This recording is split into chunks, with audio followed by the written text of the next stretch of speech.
James Dean. James Dean, the famous American actor, was not very tall, less than medium height, and had thick fair hair and intense blue eyes. He was short-sighted. He couldn't really see anything without his glasses.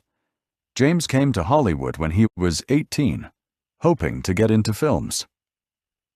At first, he was not at all successful, and for a time he had to live on very little money. There were days when he only ate cereals, which he sometimes mixed with marmalade. Then he went to New York, the center of live theater in the United States.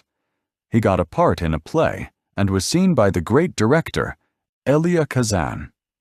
Kazan was planning the film East of Eden and realized Dean would be perfect for one of the main parts.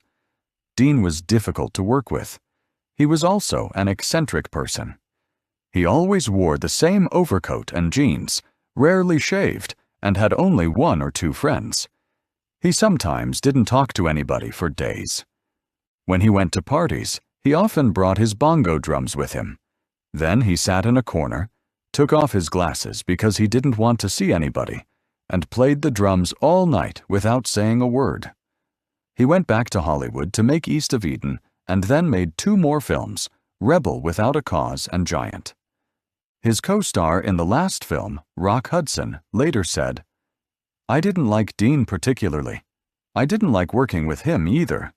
He was hard to be with. He was always angry, and he never smiled." Although he had poor eyesight, he loved riding on fast motorbikes and driving even faster sports cars. A few days after he finished Giant, on September 25, 1955, Dean went for a drive in his new Porsche.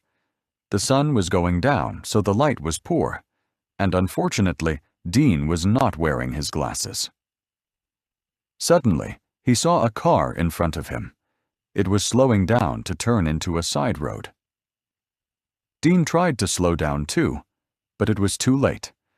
He hit the car at high speed and was killed immediately. 2 German girls killed themselves when they heard the news because they believed it was impossible to live without him. A few years later, a New York shopgirl wrote a book called Jimmy Dean Returns, in which she wrote that she was communicating with Dean from the other world.